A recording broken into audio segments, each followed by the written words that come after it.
I want to add one more.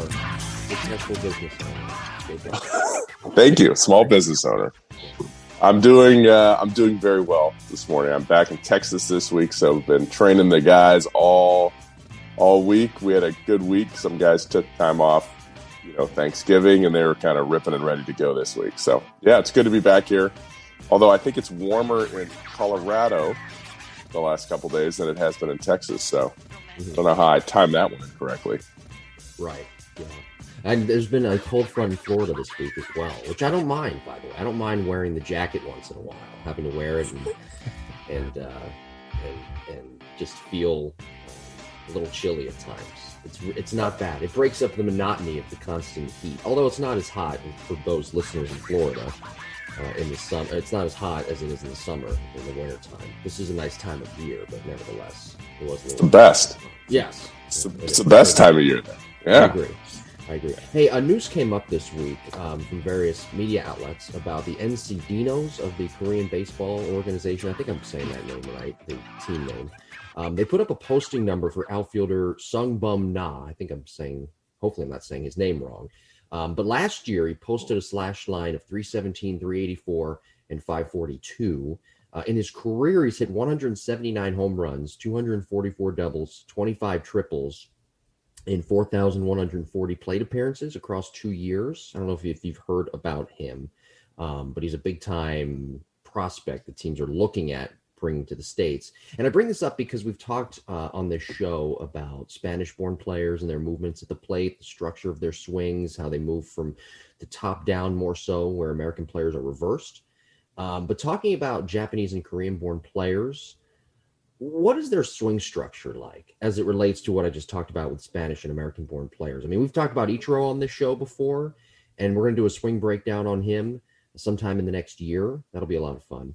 And it's well known the differences in the swings compared to American and Spanish-born players when you're talking about Japanese and Korean and Chinese-born players. But how would you define their swing structure? Yeah, that's a good question, and honestly, something I've never spoken about before. I mean, obviously, it's visually it's very different, and meaning you would know that was an Asian professional baseball player. When they come to the MLB, their leg work is different. They all have kind of this inward turn with their stride. They all kind of coil in. Sure. They're very rhythmic.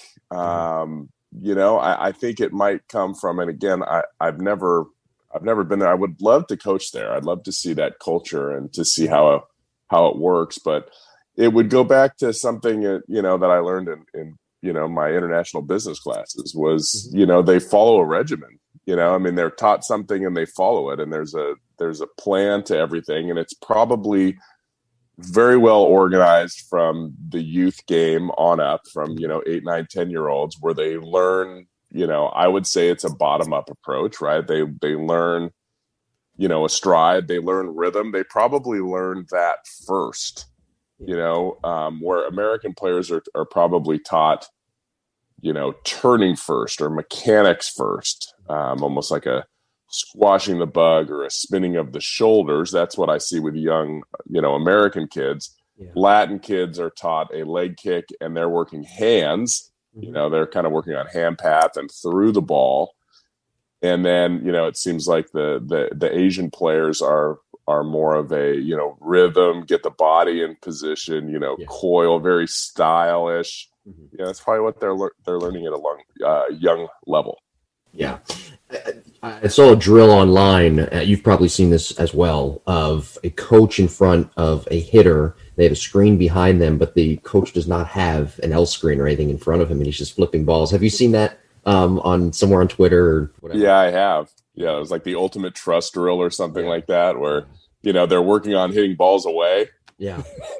No way I would do that. So there's not a chance. Maybe if I'm using a limited flight ball or something like that. Right, but I wouldn't even do it with a puckered ball if I was you. Right. That's scary. And the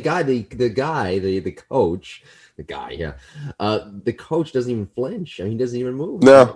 But you go back to what you were saying about the discipline, though, and you can see it with Korean, Japanese, Chinese-born players. They are very, very disciplined. and very meticulous. And that's what I think is one of the number one things. One thing, 1A at least, in when you're scouting, I think a hitter or just an overall player in general. I've noticed one thing too. I want to get your opinion on this. The hitters, when they come to the States, have more success than pitchers. Am I wrong about that? No, outside Yu Darvish, okay, but you remember Dice K. You remember how he was supposed to have 8 pitches and he was supposed to be nasty, right? He didn't really pan out. He had a nice career nonetheless, but he didn't pan out to what he was supposed to be.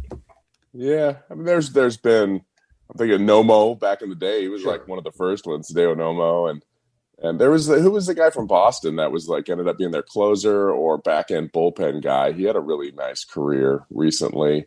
I don't know. It's.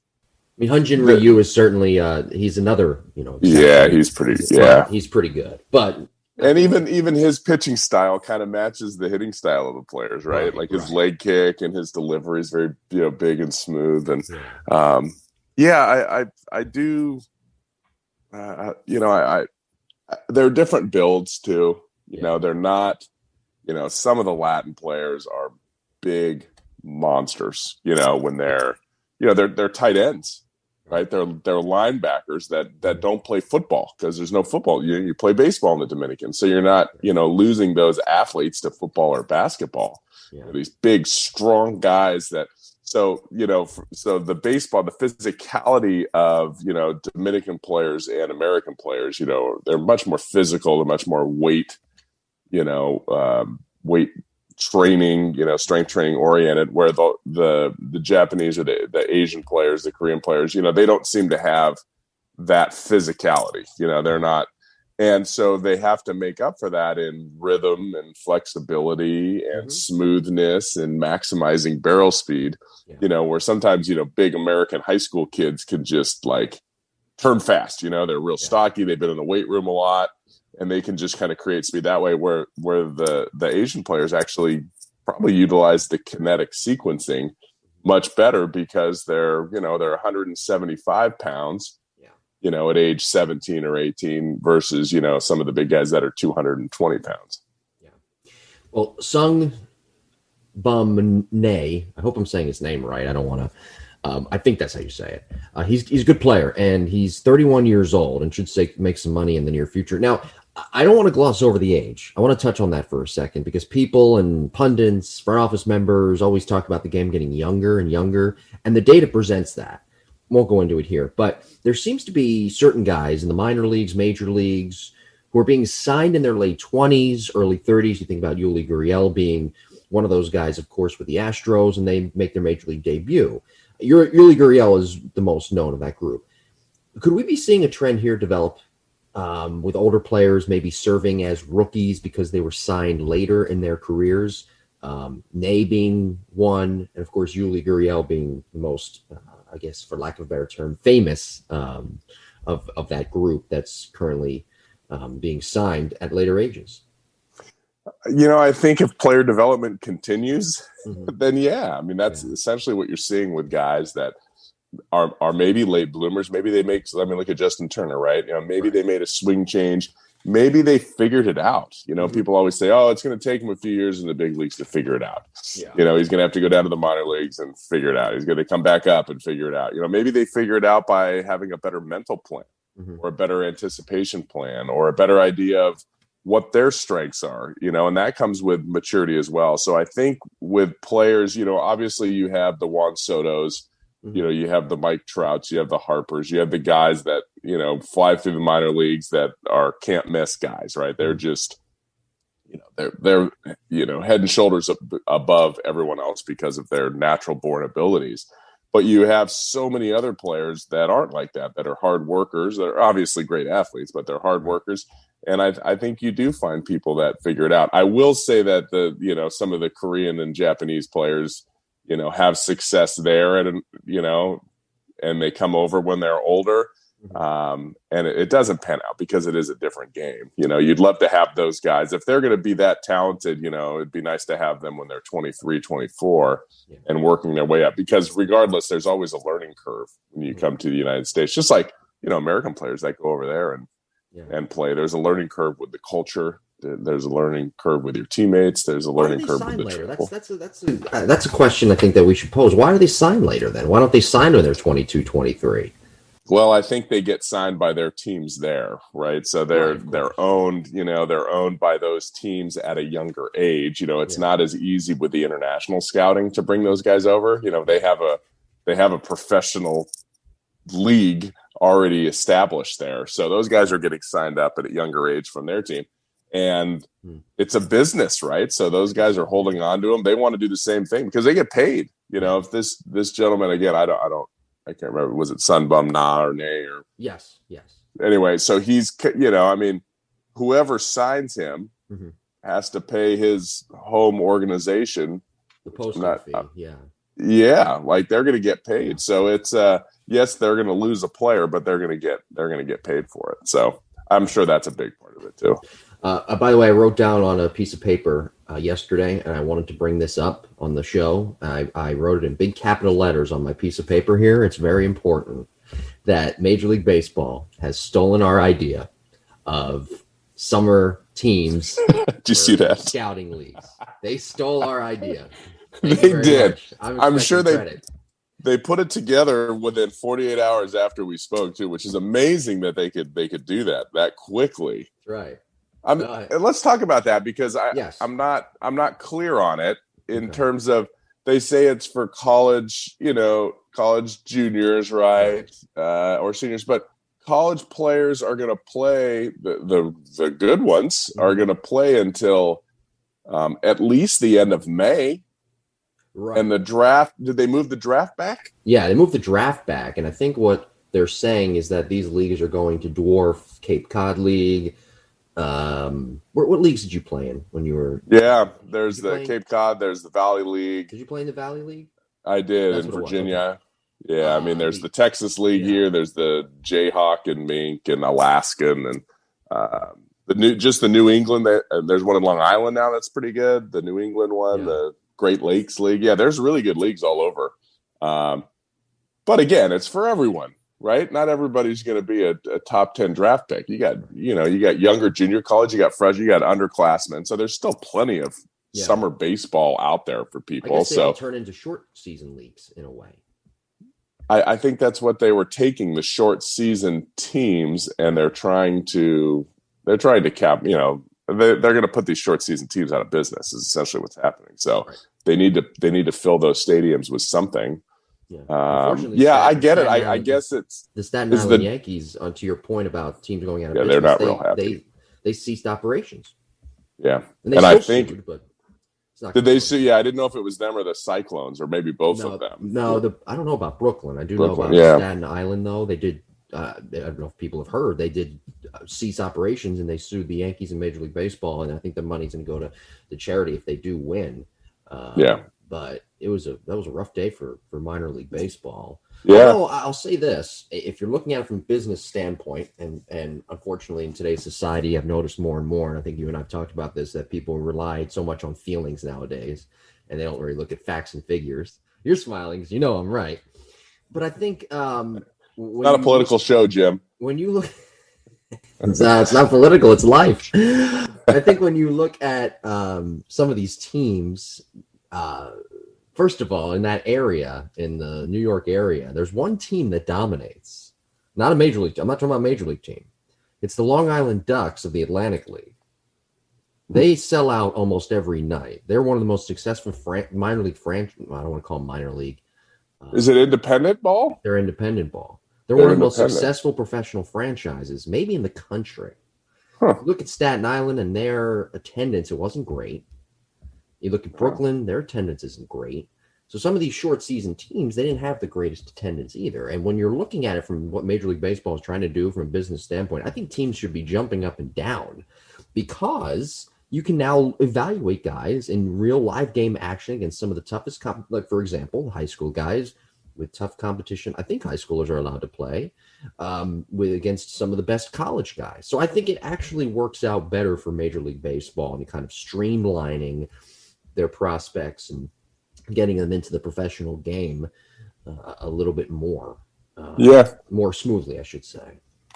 Yeah, I do. And if it's set up the right way, I think it can be very beneficial because I think they're going to, implement, not that metrics are the end all, but, they're going to, have a lot of metrics in these, I'm assuming it's just going to be a few stadiums, or maybe it's just one complex, that they're using, right? It's not totally spread out. So they'll be able to get metrics on all these guys prior to the draft. I'm sure they'll have home to first times, things like that, would be you got to travel all over the country, see this guy, and then you got to go see this guy. Well, now if you can see, 10 guys in the same game, that's really beneficial for the game of baseball and the draft and scouts. So I think the idea is a really good idea. That's why we came up with it before we sold it to MLB. And no, they stole it. We didn't sell anything. They stole. You're right. We didn't get it. We didn't get anything.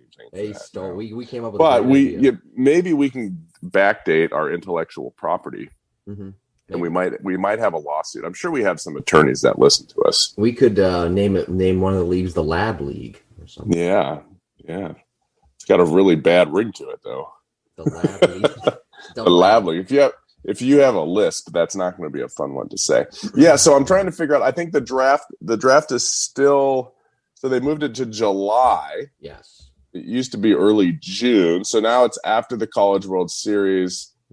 Hopefully that's going to happen this year. So really I guess it gives you June. Yeah. It's not a long league unless they move the draft back even further. If they do move it, which I guess could happen, the top prospects never really sign, until the short season is over anyway. Right. So, maybe they push the draft back to August. The issue you run into then is the poor colleges that get left at the altar come August. If you move the draft back too late, now all of a sudden they got to try to scramble to fill spots that, their guys signed. All of a sudden, their guys are gone. But don't big colleges don't they already kind of recruit knowing that in a way?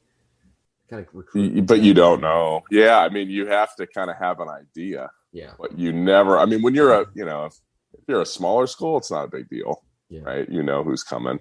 But if you're LSU, if you're Texas A&M, if you're a big SEC school, and if you're Vanderbilt, and you got all kinds of.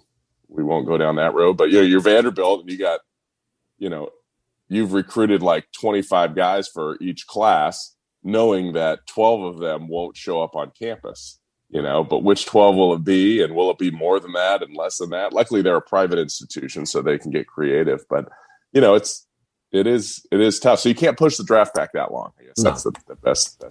I didn't do my proper research on this completely, so I apologize to our audience. I usually do my meticulous prep, but not on this, so I'm sorry. But I think high schoolers are allowed to play in those. Correct me if I'm wrong, jimbopodcast21@gmail.com, but I think high schoolers are allowed to play in this league as well. I'm not 100% sure. I was going to say something else. I think this should also, one more thing I want to say about it. I think this is a win for scouts as well, because teams won't have to cut costs and they won't have to cut scouts because the scouts have to travel everywhere. It makes things a lot easier. I think it's a big win for the scouting game in terms of the business side and the money side of things as well. It is. MLB is not stupid. They're going to save money. They're going to, unfortunately, they're probably going to need less scouts, and there's just so many layoffs. It's so sad. There's the whole country is sad right now with the amount of people out of work and the layoffs and the businesses that are closed down. But, and Major League Baseball is the same way. I was talking to a couple organizations and, I was fortunate to re-up with my organization this year, but it's a time when they've cut 40. There was another organization I was talking to that cut like 80 people. Between 80 coaches in the organization. Yeah, 80. The Cubs 100 plus. Yeah. Phillies 50 plus. Yeah. So it's a very sad time for a lot of people that unfortunately don't have a job, and hopefully they get back on. But we know as times change, people don't go back. Masks aren't going to go away. Yeah. Hand sanitizer is not going to go away. You know what I mean? Social distancing is not going to go away. Yeah. Curbside ordering isn't going to get, I mean, people adapt in time. And I think what will happen is these organizations will adapt with less people. Mm-hmm. And that's kind of the sad truth. And because a lot of good people are without work, that are very knowledgeable that you could have in there. But yes, I mean, they're going to live stream all those games. They're going to, like I said, have all the technology in there. And then you can have a couple, lab rats kind of take all that information and put it into a certain reports and then spit a report out for the brass to really kind of comb over. And then you couple that with video and then a couple of your specialists that are there on site, seeing how people actually move and how they react and how they carry themselves. And boom, there you go. Then you can make up your mind. Yeah. It is Plus you can do all your psychoanalysis tests and stuff in one place. Mm-hmm. These scouts don't have to fly all over the country to do all these. That's what I'm saying. Exactly. So vision tests money, yeah. Well, so then it saves on airfare and it saves on greenhouse gases. Right. Because people don't have to fly as much. But of course, now the airlines are going to struggle. Mm-hmm. And then what happens? Then they gouge people like me that are just trying to fly home. Yeah. It's just a downward cycle, Jim. Man, this episode took a dark turn. Oh my, holy cow. The problem is you want to talk about this? You want to talk about anything? I do want to talk about it. This morning I saw this poor woman. It was on Twitter, and she owns a business in LA. Yeah. Did you see that? I did. I saw. That actually it Yeah. just tore me up. They put in her parking lot. They put a giant outdoor event. Yeah. For a movie company to host all these people. Probably hundreds of people, and then she has a beautiful outdoor dining area for her restaurant and bar that remains closed because it's supposed to be unsafe. Yet 20 or 40 yards from her, there's going to be hundreds of people eating. And it was sad. She was pleading for her life and how her state is failing her. Yeah. So anyway, that got me off on the wrong foot. No, yeah, I'm sorry. I digress. No, that's in California, and I saw it as well. And my one thing, and I try to stay away from anything political on Twitter and whatnot and everything. But my one thing with and I've said this to you before on and off, maybe off. I've said it to you off air, not on air. Just don't take my freedoms away and my ability to work. And I think that's pretty fair living in this country. Yeah. And I've said this before to people privately. I've said, if those people, and by people, I mean those, the politicians who are deciding based off the quote unquote science, if they want to shut things down and do things that way, first of all, they better have their data and facts to back it up, number one.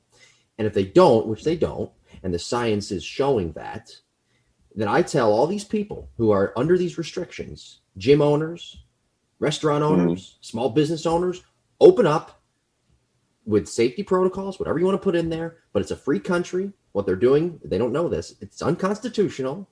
And what they should do is open up, take a risk, and go. You're, in a way, if you do that, you're peacefully protesting. In a way, you're peacefully protesting. You have the right to make a living. So I would say open up and ignore their guidelines. Yeah. So. And there's now we got the government's coming after us. Yeah. This is Jake Epstein. I know nothing of this person I'm speaking with. This is James Anthony Tarabokia. You people know who I am. He called me randomly this morning. So there you go. Anybody in California listening, small business owner, open up your business. Go to work. Enough already. That's right. Yeah. Good episode last week with winter training. Got some good feedback from it. And of course, winter training right now is going on at the lab as well, where you are in Texas with winter camps coming up. Yeah, we have. It's been cool because we had a bunch of our college guys came back. So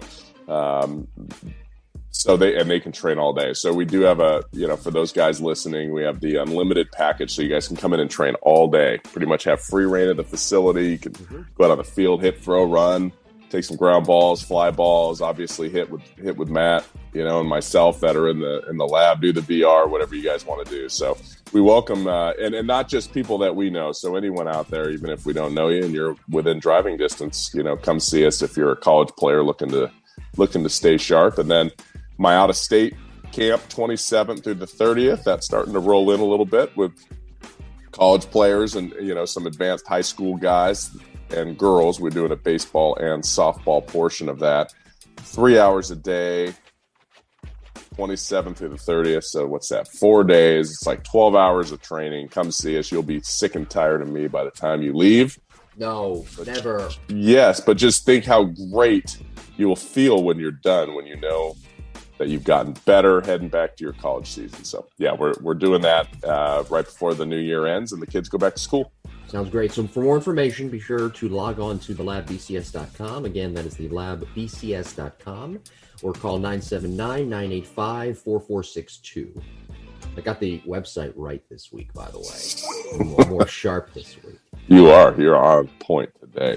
Don't forget to like and subscribe to the podcast as well for new episodes every Monday morning at 9 a.m. Eastern Time. The show is available on Apple, Google, Spotify, TuneIn Radio on the app, Pandora, and our YouTube page is up and running as well. The Lab Epstein Hitting Podcast for archived episodes and clips. We're continuing to update that all the time. And be sure to follow us on social media at Jim Tara, at Epstein Hitting on both Twitter and Instagram. By the way, if you've gone back in the archives or go back into the archives whenever and want to re-listen to our Mechanical Breakdown series episodes, you can follow along with the analysis on Jake's Epstein Hitting Facebook page as well. I want to make that clear for everybody.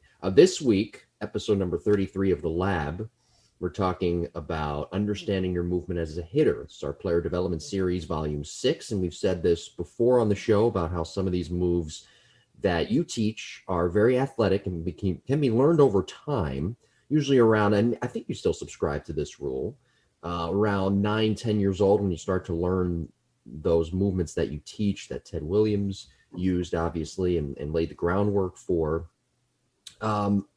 And I think that's the same thing with getting hitters to understand their physical movements at the plate. What age do you usually start to teach the moves and to teach kids how to understand their movement at the plate that makes them successful? We start as early as we can here. Our youngest players that we really teach here, at the lab are going to be 8 years old, sometimes 7. Yeah. And we will try to get them to be athletic. That's the one thing we don't want to take away from them. And a lot of times they don't have any athleticism yet. They haven't done a lot. That's why other sports are so important. Like, go play soccer. I have no problem with people playing soccer. Sure. Soccer's a great sport. Eye-foot coordination, agility, speed, conditioning,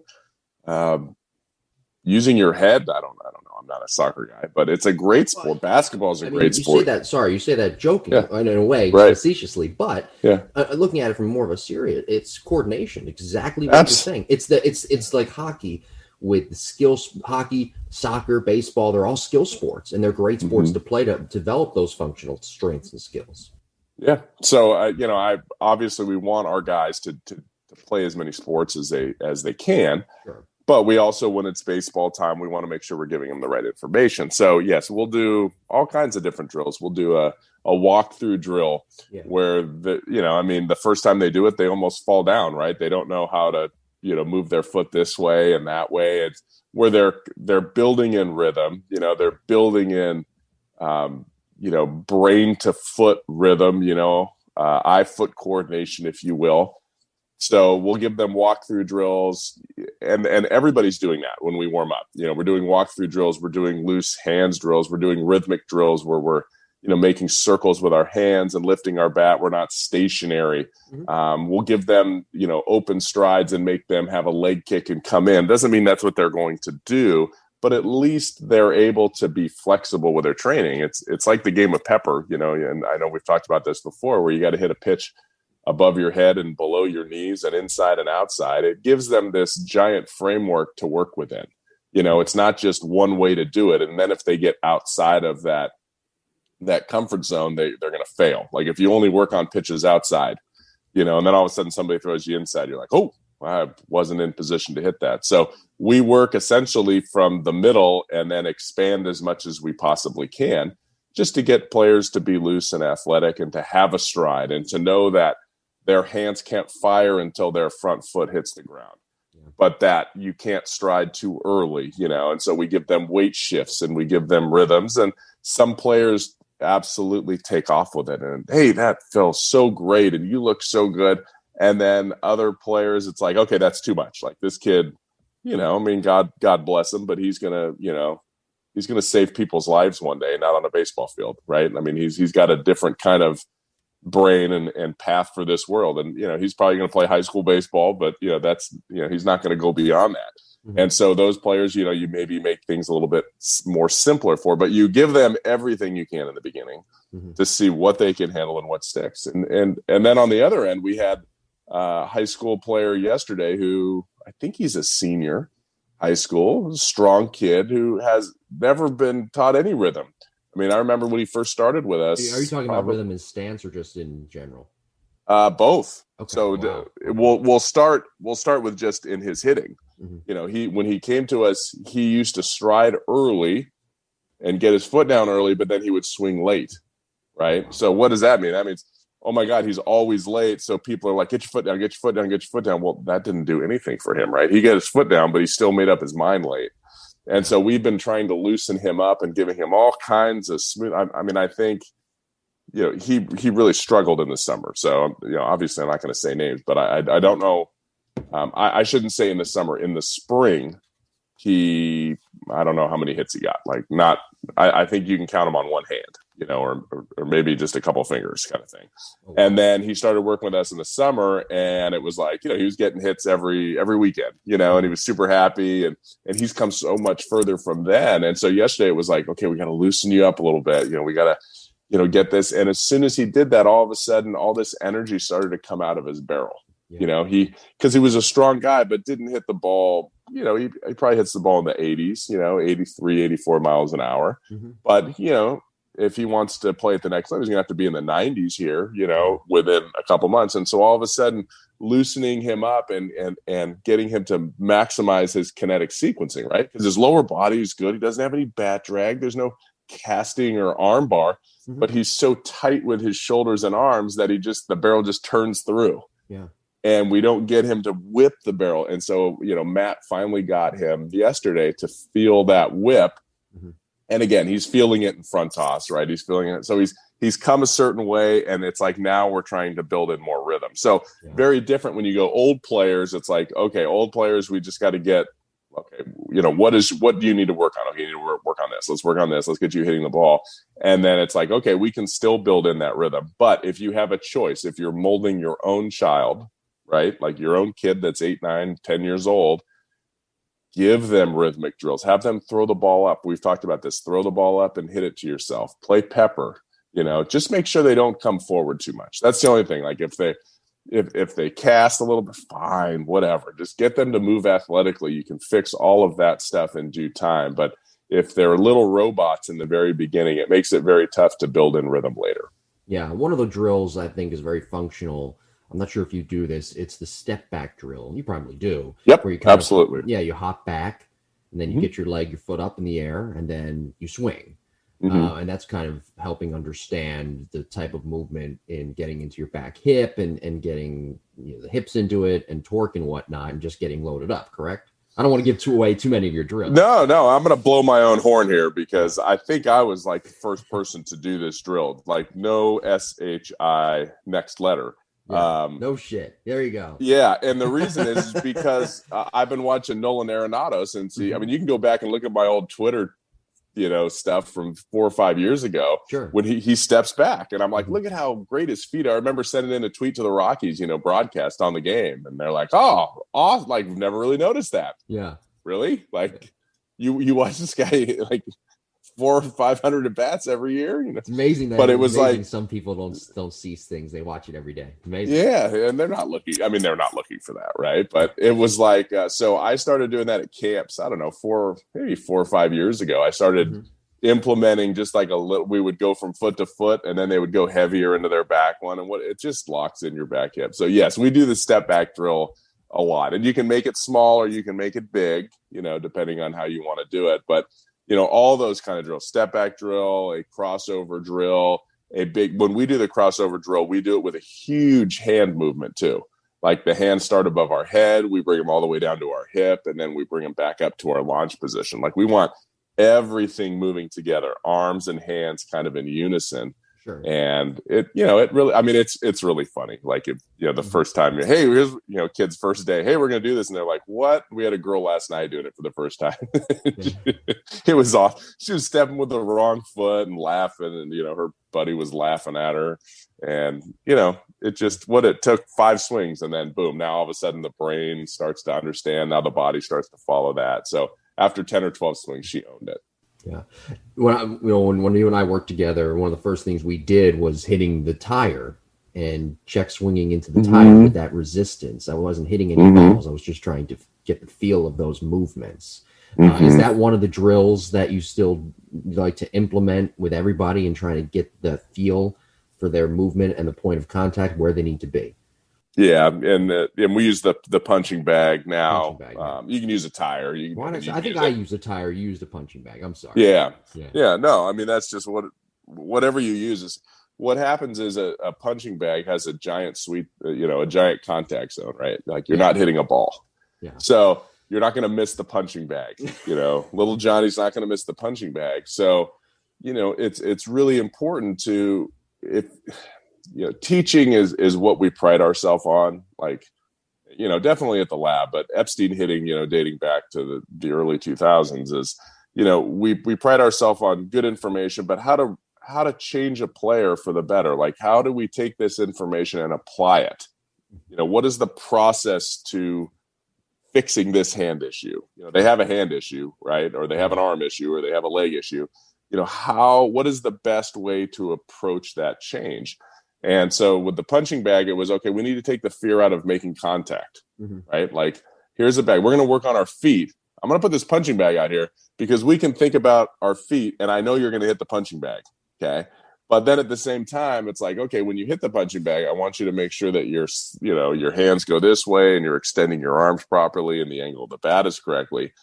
It just makes it easier. So yes, we use the resistance of the punching bag because they can think about other things and not have to worry about, did I hit the ball or not? Yeah. And then, we make things difficult. What's more difficult than a punching bag? A ball on a tee that's not moving, right? And then what's more difficult than that? A ball moving in front toss. And what's more difficult than that? Overhand toss. What's more difficult than that? Live speed. So, it's when do you move across those levels during the teaching process where it's not too much for the player, they can handle it, and obviously you're not wasting time at that level before. Yeah, and I'm glad you brought that up. Good segue here. I was going to ask, does it take the smaller drills done in increments, say looking in the mirror when you are doing your drill or dry swing work, whatever it may be? Again, I'm spitballing here.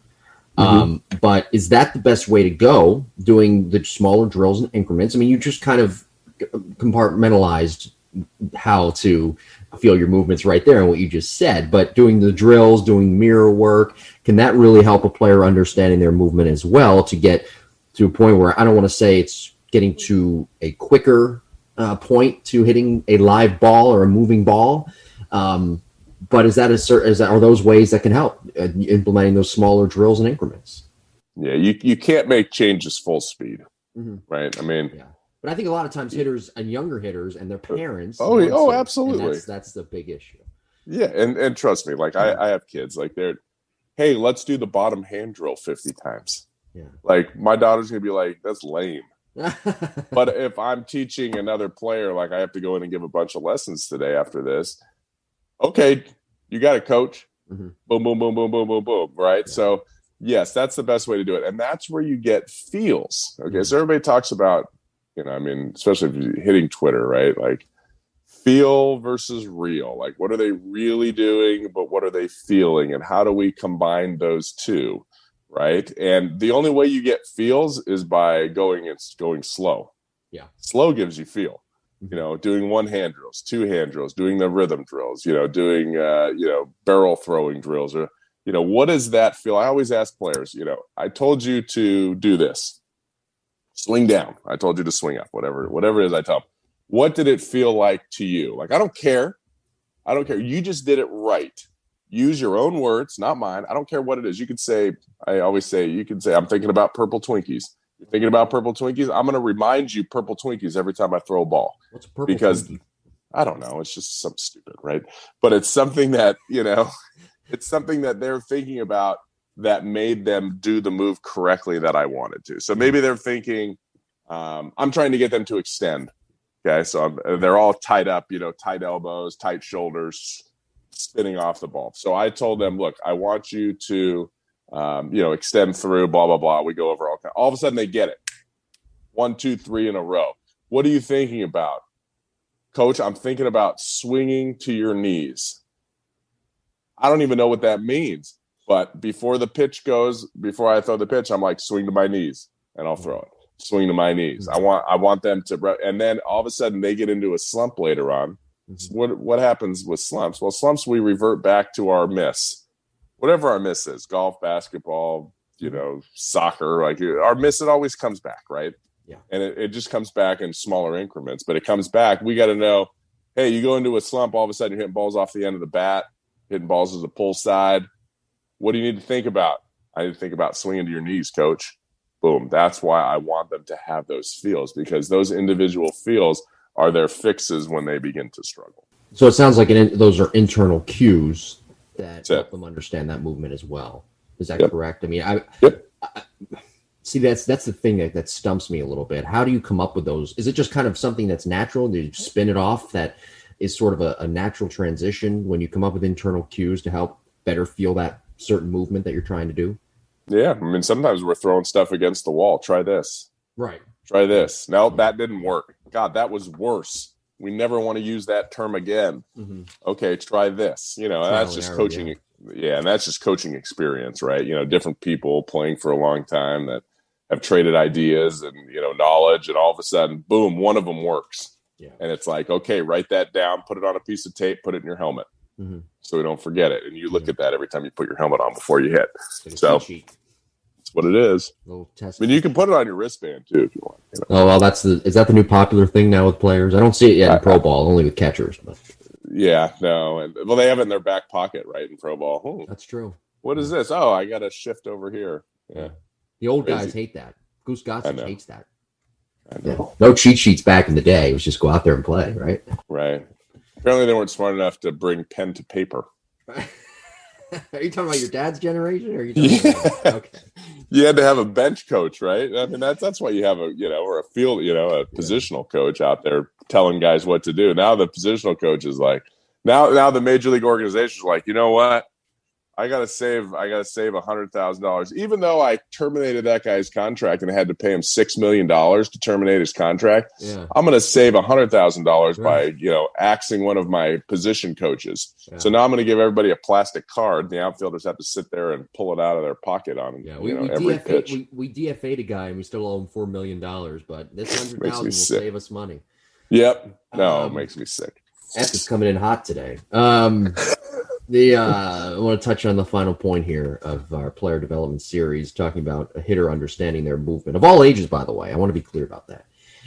Technology. Let's discuss that a little bit here. How has technology helped players understand their movement? I've seen this in pro ball. I'm seeing it now with some amateur players as well, that hitters are trying to hit a certain exit velocity, which is great, which is what you need.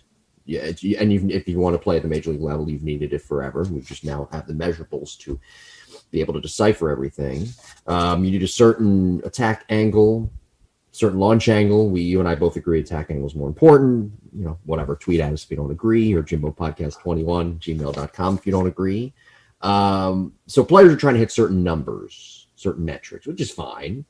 But is that really helping them understand their movement? How can they take that technology to help understand what their body is doing better at the plate, to where they can eventually get themselves to where they need to be if they are, as you mentioned, that aforementioned slump? Everything that we teach, or that I want to teach, has to relate on the field of play. Otherwise, it doesn't matter. So I told you this kid, that has an exit velocity in the low 80s. That's what he is, man. Like, I can't squeeze out 15 miles an hour of exit velocity. We can't do all these crazy stretching stance movements and get all cerebral and turn this kid to mush so that he can hit the ball off a tee a little bit harder. Like Right. he has to compete in a game. Like otherwise it doesn't matter. Mm-hmm. I mean, you can have great metrics and that might get you some looks, but that doesn't mean you're going to play. Yeah. I heard from, a friend of mine and he said, he had buddies, he's going to a Division I school next year. And he played on a really good, club team in Florida with all these players that went D1. South Carolina, I think. Clemson was another one. North Carolina was one. It was really top-tier schools on scholarship. So these weren't walk-on players. They all got cut. 5 of them got cut. Oh, wow. And these were dudes. Yeah. These were dudes that had big numbers, right? But they put them out in competition in the fall and they failed. Yeah. And it's like, okay, sorry. And those guys will resurface and they'll get better and whatever because they're good athletes. But, that's what it is. They have to be good on the field of play. Now, one of the things that was great last night is we have one of our high school players is a very talented kid. And he has, and I told him, he has the highest, he launches his hands from the highest position of any player I've ever seen. And that's not a good thing. Mm-hmm. So when he drops his front foot, the knob of his bat is above his ear. Mm-hmm. Like that's how high. I mean, it's terrible. And he cuts kind of down and across balls, right? He swings down more than anybody. He doesn't try to. He used to come forward a lot. We got rid of that. Mm-hmm. And then we got him pretty good. And then all of a sudden he started to get anyway. So we put the blast on. I told him, geez, every time you do this, you cut that ball and it's not solid. This is what's happening. Okay, whatever. I get it. Well, he didn't get it. So we put the blast. We put the blast on last night, and he's hitting balls out in front, like out in front by his front foot or further than that, and he's at like -2 degrees. Like he should be 15 out there, and then he's like -6 degrees, and then he's like 0, and we're like, come on, come up a little bit more, like whatever. Anyway, so Matt says, I'll buy you Whataburger. So apparently Whataburger is like the key to bribing kids in Texas. Mm-hmm. He said, I'll buy you Whataburger if you can hit 15 degrees up. Mm-hmm. So this is like our only kid we're trying to have swing up more because everybody else swings up too much and we're trying to flatten him out, right?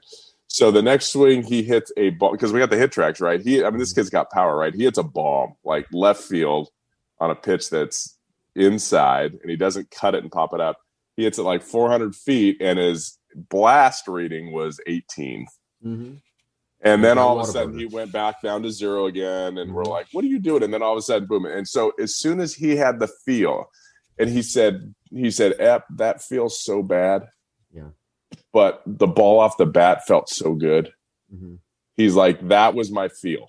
Yeah. And so there, in that instance, technology totally helped him out. Yeah. Technology, when it said 0, he's like, okay, that's not enough. I got to go up more. I got to pull my lead forearm up more. And all of a sudden he'd hit a laser and he'd turn around and be like, Ep, what was that? And I was like, 10. He's like, God, it feels so weird. But it was right. And that's how you make changes. And that's where technology, if used correctly, really assists the player. Yeah, so you're bridging the gap from getting that certain number to now saying this is what you need to do, this is what you need to feel.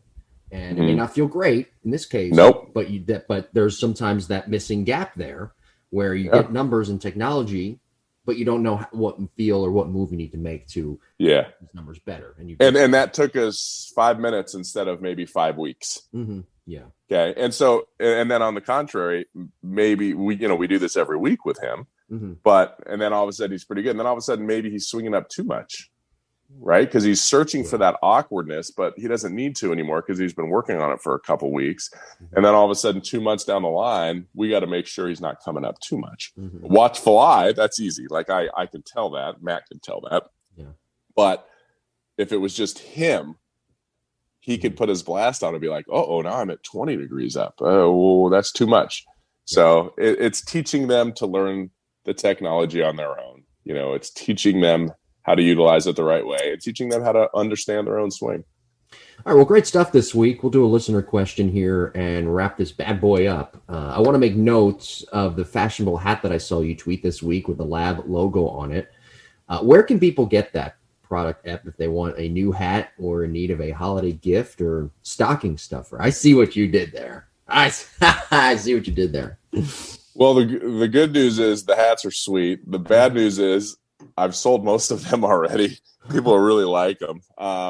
and we're not set up to ship yet. So, if you're local, just come in.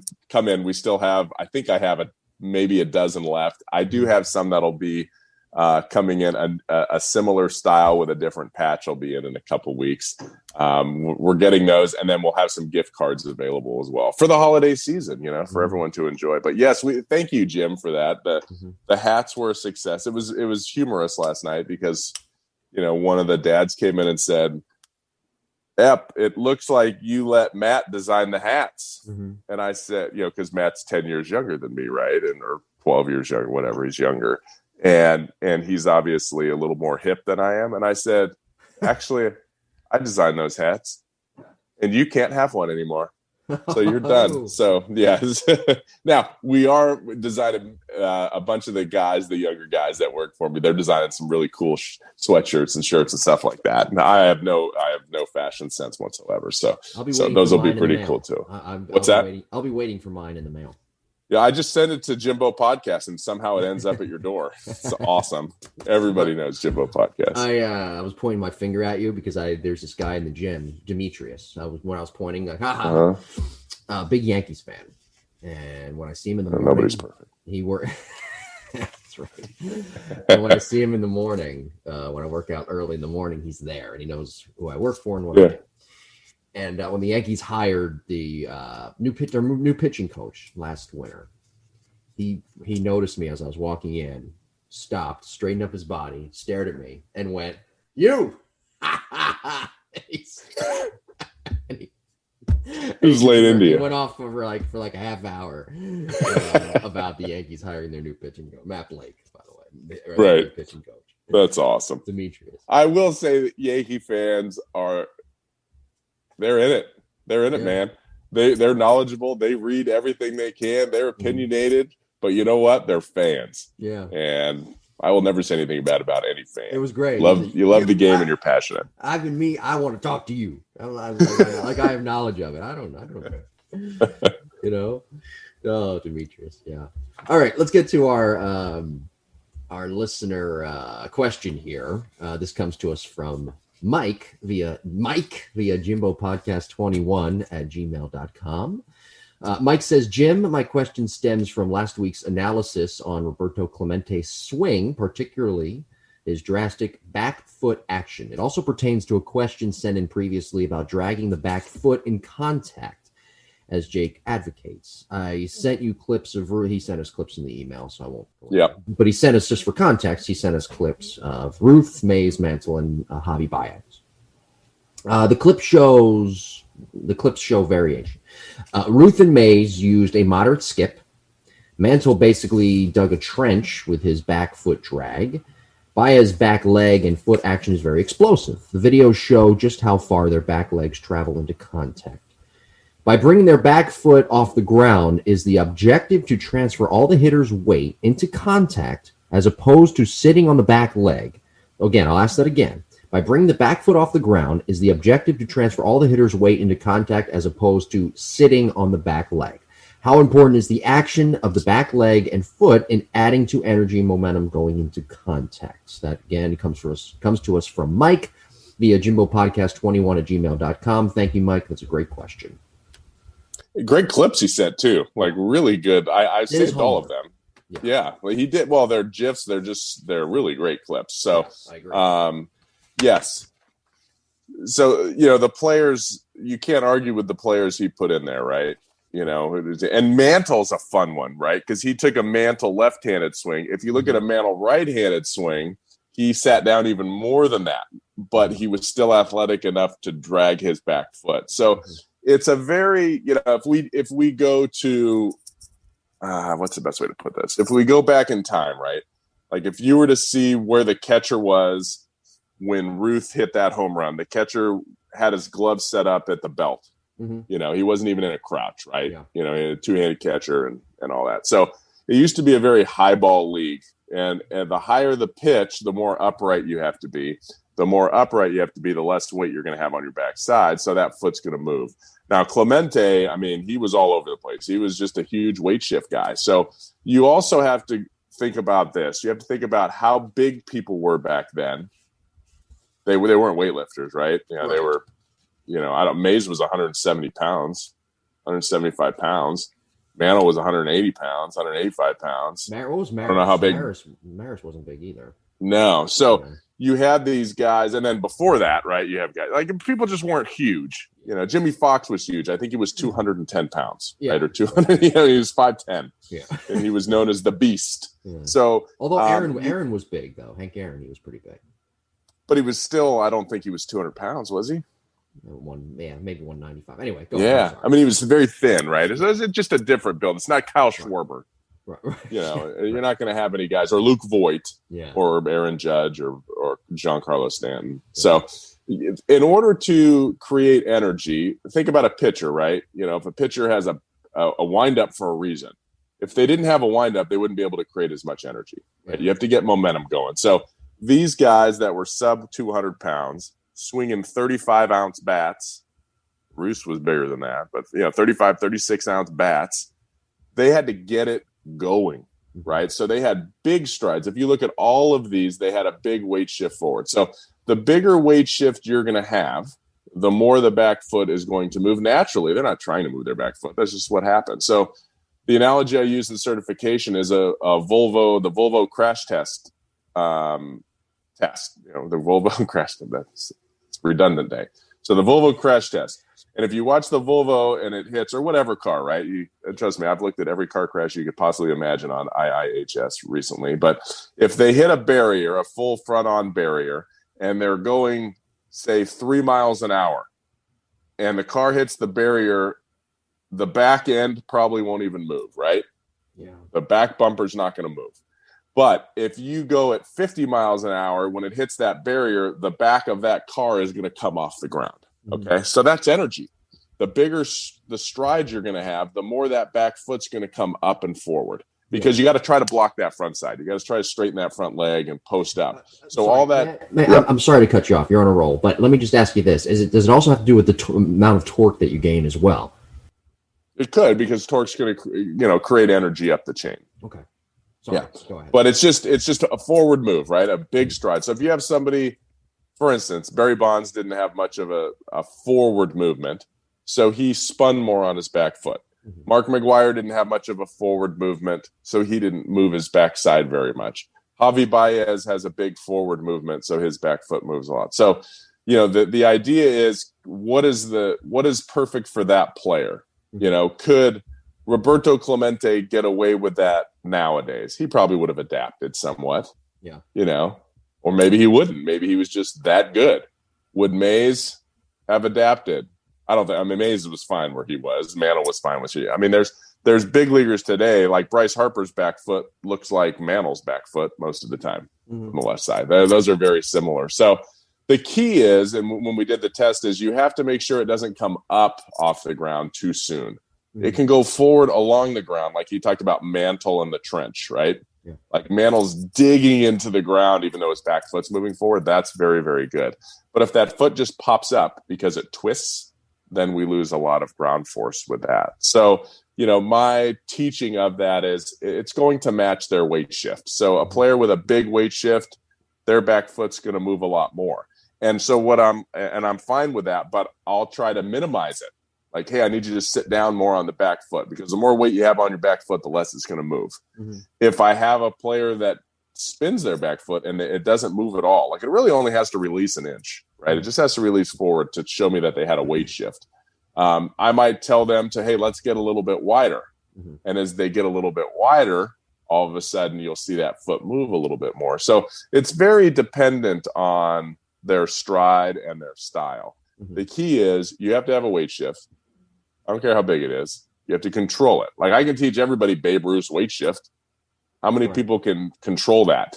Mm-hmm. I don't know until we try, right? But people are afraid to try, or Roberto Clemente's weight shift, or Javi Baez's weight shift, whatever it is. You got to try it. If you can't do it, okay, let's make it smaller and start to sit down and back more. So I don't know if I answered the question correctly, but as it pertains to me, if I look at big leaguers, like their back foot usually moves forward.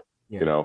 If we look at Mantles, it moves forward from the left side here, probably 12 to 14 inches. Mm-hmm. Baez's moves forward maybe 10 inches. Yeah. Okay. that's fine. Like if they can control it, do it. If they can't control it. If you're a bigger guy with more movements, like you mentioned with the Barry Bonds, a Luke Voigt, for example, a lot more moving parts, and you're not as you don't have to be as explosive because you're not as. Voigt's doesn't move. Yeah, I mean, maybe it moves. Voigt's moves very. I mean, that would be a good example of the opposite of this. And and he doesn't need to, like Bonds, because he's a bigger guy, but he's still generating that force, correct? Oh yeah, he's still doing it the right way. He'll have less risk for him. Yeah. Maybe he's never tried it. What if he did have more of a weight shift? Maybe he hits the ball further. Yeah. But does he need to? And what is the risk involved with that? Oh, I can't do that. I swing and miss at too many sliders when that happens. Right. So everybody has to be treated the same. I would never, if I had somebody that looked like Babe Ruth come in and hit, with their feet together and their hit. If they hit, I would be like, good for you. Yeah. I wouldn't try to change that. Yeah. Now, if they did that and drifted, they couldn't rotate back behind the ball like he does with that, then we'd have to change it.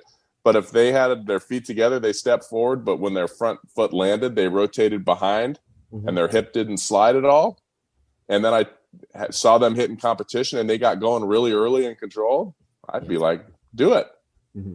I might be the only one that would allow them to do that, but I'm not going to be the person that takes away what their body naturally wants to do to make them successful until they fail and they need to change. All right. Well, Mike, I hope we answered your question, and thank you for the question. We do appreciate that. If anybody does have questions, be sure to email us concerns, comments, topic ideas, jimbopodcast21@gmail.com. Don't forget to like and subscribe to the podcast for new episodes every Monday morning at 9 a.m. Eastern Time. As I mentioned before, the show is available on Apple, Google, Spotify, TuneIn Radio, and the app Pandora, and our YouTube page is up and running as well, the Lab Epstein Hitting Podcast for archived episodes and clips. And be sure to follow Jake and I on Twitter and Instagram at Jim Tara, at Epstein Hitting. And if you go back into the archives, I want to remind everybody of this again, and you want to re-listen to our Mechanical Breakdown series episodes, follow along with the analysis on the Epstein Hitting Facebook page. Next week, as we wrap this thing up, we're going to do something a little bit different. I think you know the topic of this. Maybe you don't. I did update the topics list this week. And I kind of replaced this with something with something. So next week, we're going to be discussing, and you've been around baseball for a very long time, going back to when you're, even now, but going back to, your dad and being in clubhouses with him and whatnot. We're going to discuss some stories from your life in baseball. I think people want to hear some of the behind this. You've told some stories before that are really funny and entertaining. And so we're going to break away from the hitting part, I guess, a little bit. And we're going to discuss some stories that you may have from when you were a kid growing up in clubhouses to even now as a coach and evaluator for a major league organization. We're going to talk about some of those stories next week.